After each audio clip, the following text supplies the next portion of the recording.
श्री सद्गुरुदेव जी महाराज का सत उपदेश अमृत जो 13 अप्रैल सन 1945 में शुभ स्थान गंगोटिया में महाराज जी ने अपने ही मुखारविंद से संगत के लिए फरमाया था। यह उस समय की बात है कि बैसाखी का दिन करीब आ गया था, इसलिए महाराज जी लाहौर से सीधे शुभ स्थान पर अर्थात गंगोटिया पधारे थे।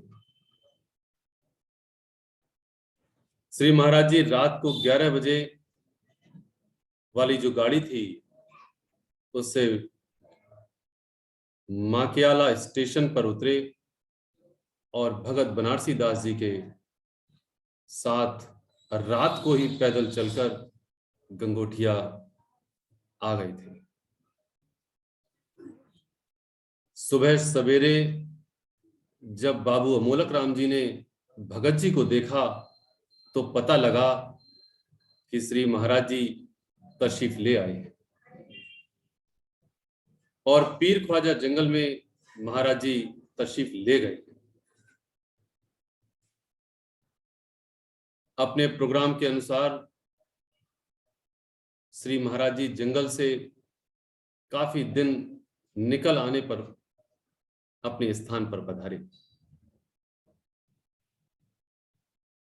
प्रेमी जी भी आने शुरू हो गए थे। 13 अप्रैल सन 1945 को विशाल समता सत्संग सम्मेलन हुआ शुभ स्थान गंगोटिया। डॉक्टर भगत राम जी, आदरणीय प्रेमी राम नारायण जी तिवारी जो कैथल के थे वो तशरीफ ला चुके थे। सत्संग आरंभ हुआ महामंत्र और मंगलाचरण से शुरू होकर। उसके पश्चात आदरणीय प्रेमी भवानी दास जी ने सत्संग के उद्देश्य और आवश्यकता को बयान किया और यह भी बतलाया कि सालाना सत्संग के अवसर पर श्री महाराज जी की सेहत खराब हो गई थी। इस वजह करके इस बार संगत सतपुरुष जी के पवित्र मुखारविंद के वचन सुनने का लाभ पिछले वर्ष नहीं उठा सकी थी, इसीलिए रावलपिंडी की संगत ने खास तौर पर इस वर्ष यानी कि सन 1945 में सत्संग का प्रबंध किया था। सद्गुरुदेव जी के अगाध कृपा से ये दिन आया कि मुखारविंद से उनके सत उपदेश अमृत को सुना था। चौधरी फकरी चंद जी ने उस दिन समता स्थिति योग से मीठे स्वर में प्रार्थना का शब्द का गायन किया। उसके पश्चात सद्गुरुदेव जी महाराज ने अपने मुखारविंद से सत उपदेश अमृत की वर्षा आरंभ की।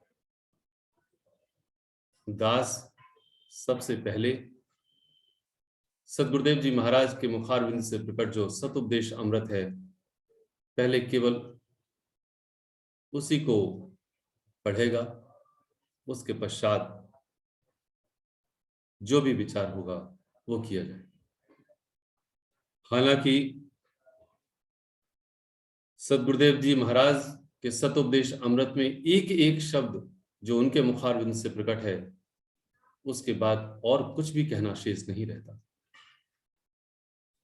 सभी से प्रार्थना है कि एक एक शब्द को बहुत आराम से सुनकर गहराई से समझने की कोशिश कीजिएगा। ये महाराज जी का सत उपदेश अमृत सन 1945 में 13 अप्रैल के दिन वैसाखी के दिन शुभ स्थान गंगोटिया में किस तरह से महाराज जी समझा रहे हैं, सुनिए। शरीर रूपी संसार को धारण करके जीव पैदा होने से मरने तक कुछ न कुछ करता रहता है। एक लम्हा भी फारिग नहीं होता। महापुरुषों ने इसके अनुसार विचार किया और बतलाया कि शरीर करके ही दुनिया है। शरीर खत्म हो गया तो दुनिया खत्म हो गई। शरीर रूपी फिल्म का प्रतिबिंब बाहर सृष्टि को देख रहा है। ज्यों-ज्यों शरीर बढ़ रहा है, सृष्टि बढ़ रही है। जागृत में संसार का और रूप है, स्वप्न में और देखता है। असल में दुनिया का कोई रूप नहीं है। जिस जिस अवस्था में जो जीव है, उसको वैसी ही सृष्टि नजर आती है। जितनी भी याददाश्त और मालूमात अंदर है, उतनी ही उसकी दुनिया है। जीव की याद ही दुनिया है। जो चीज याद है वह मौजूद है, जो याद नहीं है वह मौजूद नहीं है। कल्पना के मुताबिक ही ये जीव दुनिया को देखता है। गुणी पुरुषों ने सोचा कि दुनिया क्या है, दुनिया का प्रारंभ व अंत कहां है। उन्होंने पता निकाला कि दुनिया का प्रारंभ तेरे ख्याल में है। मेरे मन की कल्पना ही मेरी दुनिया है। जैसी जैसी जीव की कल्पना होती है, वैसी ही उसकी दुनिया होती है। ज्यों-ज्यों शारीरिक तब्दीली होती है, बचपन बदलकर जवानी आती है, जवानी बदलकर बुढ़ापा आता है। इसके मुताबिक ही दुनिया बदल जाती है।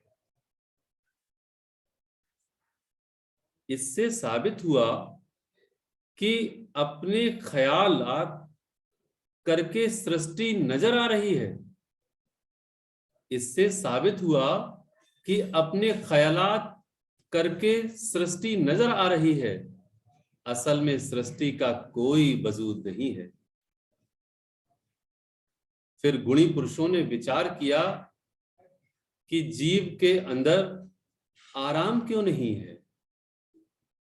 फिर गुणी पुरुषों ने विचार किया कि जीव के अंदर आराम क्यों नहीं है। आराम की खातिर बड़े बड़े यत्न किए, सब सिलसिला बनाया, मगर दिल को फिर भी आराम नहीं मिला। अंदर से लाचार है। सब कुछ मौजूद है, धन दौलत, बाल बच्चे, परिवार सब मौजूद है, मगर दिल को तसल्ली नहीं है, लाचार है। जब मौत आवेगी तब दिल का क्या हाल होगा। जब मौत आवेगी तो दिल का क्या हाल होगा। जीव को हर वक्त चाह है कि मुझे सुख मिले, मेरा मान सारी दुनिया करे। यह प्रधान कामना उसके अंदर है। महापुरुषों ने सोचा, सुख भी सदा नहीं रहेगा, बड़ा भी हमको कोई न मानेगा। सुख प्राप्ति की कामना, उसके लिए कोशिश और सुख की स्थिति की आग लगी ही रहेगी। इसलिए यह रोग कभी मिटने का नहीं है। इस बात को सोचकर उन्होंने इसका इलाज निकाला कि अगर वह सर्व सुख चाहता है, इस बात को सोचकर उन्होंने इसका इलाज निकाला कि अगर वह सर्व सुख चाहता है तो अपने आप को मिटा दे, अर्थात नित ही सेवा कर। अगर तू सेवा करेगा तो मान और सुख को पाएगा। गांधी जी ने व्रत रखा, जब दुनिया को उसके व्रत से परेशानी हुई तो सारी दुनिया ने उसके लिए व्रत रखा। क्यों? इसलिए कि उसने लोगों के दिलों पर जीत पाई हुई थी। इसलिए सेवा की दवाई ठीक है, सेवा करके सुख है। सब दुनिया का सुख उसका सुख है। अपनी खुशी को दूसरों की खुशी में खत्म करें। जब तू अपनी खुशी को दूसरों की खुशी में खत्म करेगा, लाखों की खुशी को पाएगा। जितने भी गुरु, पीर, अवतार, नबी और पैगंबर, महापुरुष हुए हैं, उनमें यही बढ़ाई थी। उनका भाव निर्मल था, उनका संकल्प निर्मल था। उन्होंने यकीनी तौर पर यह समझा था कि एक दिन हमने खत्म हो जाना है। जिंदगी के वक्त को अच्छे तरीके से गुजारना चाहिए। उन्होंने सोचा कि दूसरों को सुख व आराम देना ठीक है, यह खुद दुख उठाकर दूसरों का भला चाहते हैं। यह खुद दुख उठाकर दूसरों का भला चाहते हैं। ऐसे ही महापुरुष संसार में नारायण का रूप है। असली खुशी उन्हीं को हासिल हुई है। दुनिया का असली रूप नाशवान है, मगर जिन महापुरुषों ने अपने कर्तव्य को पूरा किया, युगों पर्यंत उनका मान हो रहा है। बुद्धिमान पुरुषों ने यह भी बतलाया कि तुमको मौत नहीं छोड़ेगी, सुख सदा नहीं रहेगा, ये शरीर वफा नहीं करेगा, तुम्हारा साथ नहीं देगा। इसलिए ऐसे कर्म धारण ना करो जो तुम्हारे दुख के कारण बन जाएं। इसलिए ऐसे अच्छे मार्ग पर चलो जो महापुरुष बतलाते हैं। श्रद्धावान होकर उनके वचनों पर अमल करो ताकि तुम भी उन जैसी खुशी हासिल कर सको। भर्तरी जब लाहौर आए तब वहां के राजा ने उनसे पूछा कि क्या पागलों जैसा रूप बनाया है। भर्तरी ने जवाब दिया, जो बेफिक्री और आराम मुझे इस गूदड़ी में मिला है, सिंहासन पर नहीं मिला। जो बेफिक्री और आराम मुझे इस गूदड़ी में मिला है, सिंहासन पर नहीं मिला। जिंदगी का सच्चा सुख त्याग में है, वह त्याग जो दूसरों की भलाई के लिए किया जाए। जिंदगी का सच्चा सुख त्याग में है, वह त्याग जो दूसरों की भलाई के लिए किया जाए। कथनी से कछु ना सरे, तन मन दीजो बार, मंगत जीवन जगत में, केवल दिन है चार। कथनी से कछु ना सरे, तन मन दीजो बार, मंगत जीवन जगत में, केवल दिन है चार। ओम ब्रह्म सत्यम सर्वदा। ये जो सतोपदेश अमृत सतगुरुदेव जी महाराज ने अपने मुखारविंद से जैसा फरमाया था, दास ने वैसा ही कहा। महाराज जी हमें शुरू से लेकर के आखिर तक पूरी कहानी की तरह हमारे पहली शुरुआत को बताते हैं कि शरीर रूपी संसार को धारण करके जीव पैदा होने से मरने तक कुछ ना कुछ करता ही, और हम और आप सब कर रहे हैं, कुछ ना कुछ करते ही। एक लम्हा, एक क्षण भी हम खाली नहीं रहते। और ये जो संसार है, महाराज जी फरमा रहे हैं, जैसी जिसकी सोच है, जैसा जिसका संकल्प है, उसके लिए उतना ही संसार है। शरीर करके ही दुनिया है, शरीर खत्म हो गया तो दुनिया खत्म हो गई। आज हम आप सब जितने भी नाते रिश्ते सारे के सारे इस शरीर करके ही हैं। मेरा भाई है, बहन है, बीवी है, बच्चे हैं, माता हैं, पिता हैं, ये शरीर करके।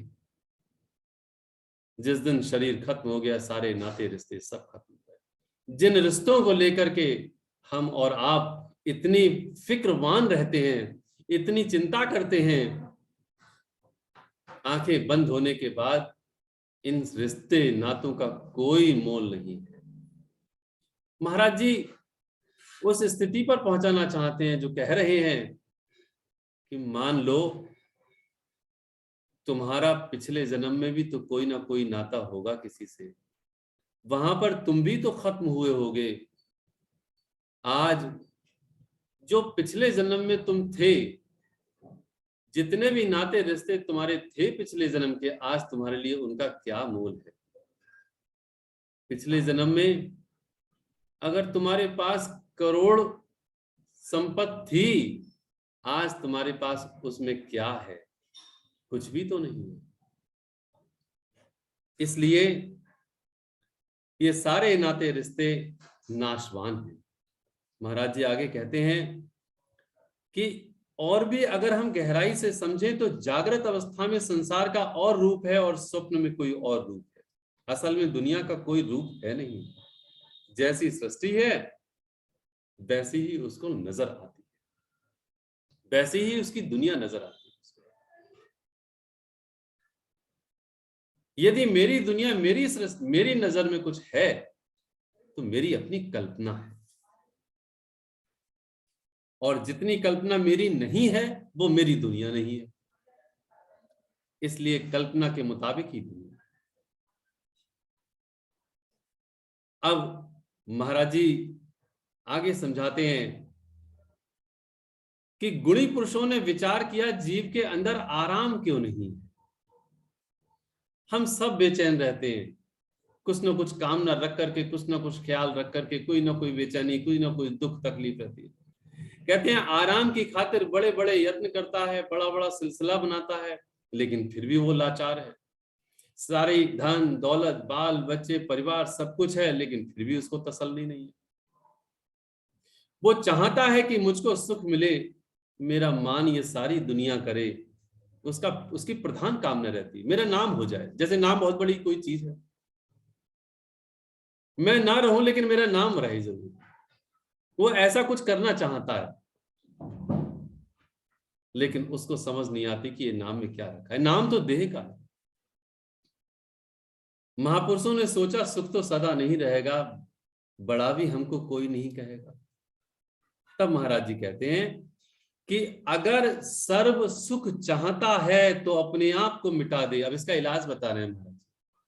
अगर सारे सुख चाहता है तो अपने आप को मिटा दे। अब मिटा देने का मतलब क्या है, ये महाराज जी हमारे लिए समझाते हैं। अर्थात नित्य ही सेवा कर। अगर तू सेवा करेगा मान और सुख पाएगा। ये सत्पुरुष के वचन है। अगर तू सेवा करेगा तो मान और सुख पाएगा। उस समय गांधी जी जो भारत को आजाद करने के वास्ते इतना यत्न प्रयत्न कर रहे थे, बड़ा नाम था उस समय, महाराज जी ने उदाहरण दिया। गांधी जी ने व्रत रखा, जब दुनिया को उनके व्रत से परेशानी हुई तो सारी दुनिया ने व्रत रखा। गांधी जी ने उस समय व्रत रखा, स्वयं रखा व्रत, तो कहते हैं सारी दुनिया ने व्रत रखा। बोले क्यों? इसलिए कि उसने लोगों के दिलों पर जीत पाई हुई थी, सबकी सेवा की थी, इसलिए सेवा की। दवाई बिल्कुल ठीक है, सेवा करके सुख है। सब दुनिया का सुख उसका सुख है। दूसरों की खुशी को दूसरों की खुशी में, अपनी खुशी को दूसरों की खुशी में खत्म कर।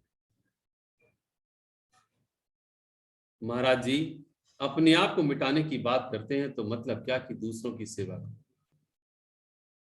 ये दुनिया नाशवान है। इस दुनिया से इहलोक में और परलोक में सही मायने में यदि तू सुखी होना चाहता है तो तू सेवा कर, अपने आप को मिटा दे।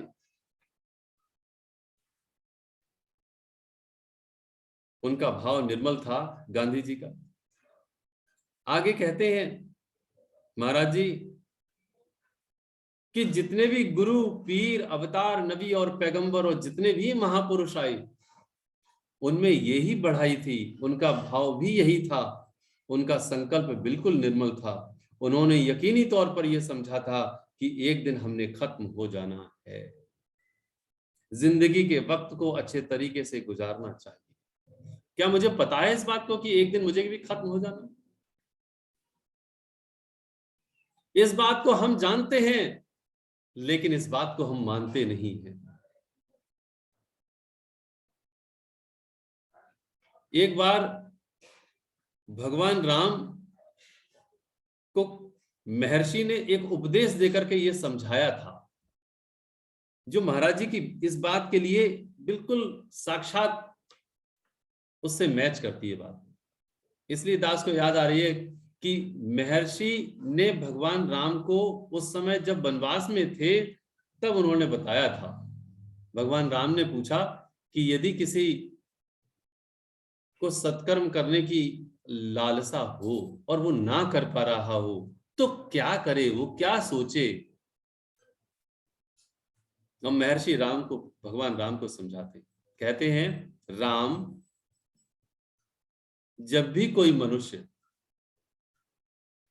कोई काम करे तो वो इस बात को सोचे कि जिस काम को करने में जा रहा हूं, यदि इस काम के करने के पश्चात मेरी मृत्यु हो जाती है तो ये जो मेरा किया हुआ कर्म अंतिम कर्म है वो पुण्य में होगा या पाप में होगा। फिर सुने इस बात को, बड़ी गहरी बात कही।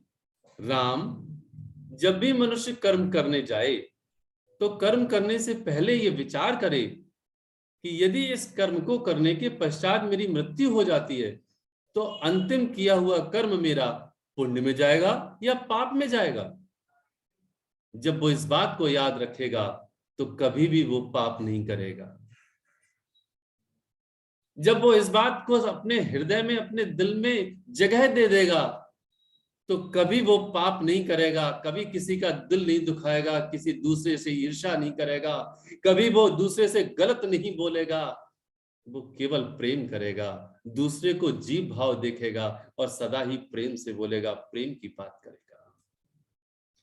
इसलिए महाराज जी कह रहे हैं, देखो यहां पर भी वही बात कह रहे हैं, जितने भी गुरु पीर अवतार नबी और पैगंबर आए उनमें यही बढ़ाई थी, उनका भाव निर्मल था। उन्होंने यकीनी तौर पर समझ रखा था कि एक दिन हमने खत्म हो जाना है, अर्थात ये शरीर एक दिन खत्म हो जाए। यकीनी तौर पर उन्होंने इस बात पर दृढ़ कर रखा था कि हमने एक दिन जाना ही जाना है। क्या मैंने इस बात को सोचा है? ना, मैं इस बात को जानता हूं कि मुझे मरना है, लेकिन मैं इस बात को मानता नहीं हूं कि मुझे मरना। यही मेरी सबसे बड़ी कमी।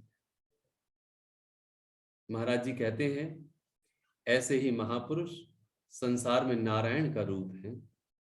कैसे? महाराज जी ने खुद कहा, यह खुद दुख उठाकर दूसरों का भला चाहते हैं।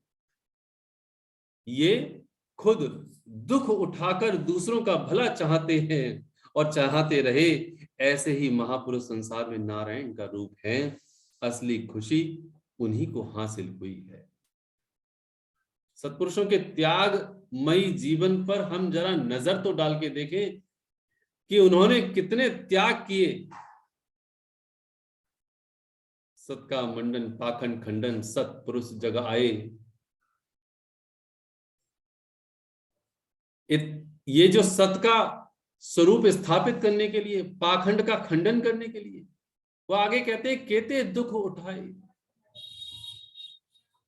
कितने कितने दुख उठाए, लेकिन हमको उनके दुख का अंदाजा नहीं है। उन्होंने हम सबके अंदर विश्वास को स्थापित करने के लिए, ईश्वरीय मार्गदर्शन पर आगे बढ़ाने के लिए न जाने क्या क्या किए, ऐसी लीलाएं रची, लेकिन हमको होश नहीं आई। इसलिए आगे अंत में महाराज जी केवल एक बात कहते हुए दास अपनी वाणी को विराम दे। महाराज जी कहते हैं, जिंदगी में जिंदगी का सच्चा सुख यदि है तो वो है त्याग में। जिंदगी का सच्चा सुख त्याग में है, वह त्याग जो दूसरों की भलाई के लिए किया जाए। यदि जिंदगी में जिंदगी का सच्चा सुख प्राप्त करना है तो त्याग करें। हम कहते हैं, करते बहुत कम है। कहने से कुछ नहीं होता, सब कुछ करने से होता है। तन मन सब कुछ निछावर करने से होता है। ये जीवन जगत का 2 दिन का है, 4 दिन का है। इसलिए इस जगत में हमने कहने से काम नहीं, बल्कि करने से काम चलेगा। अंतिम लाइन महाराज जी की केवल इतनी ही सी थी, जो वाणी के आधार पर है, कथनी से कछु ना सरे, तन मन दीजो बार, मंगत जीवन जगत में केवल दिन है चार। कथनी से कछु ना सरे, तन मन दीजो बार, मंगत जीवन जगत में केवल दिन है चार।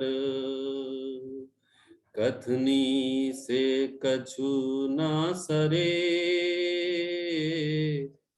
तन मन दीजो बार,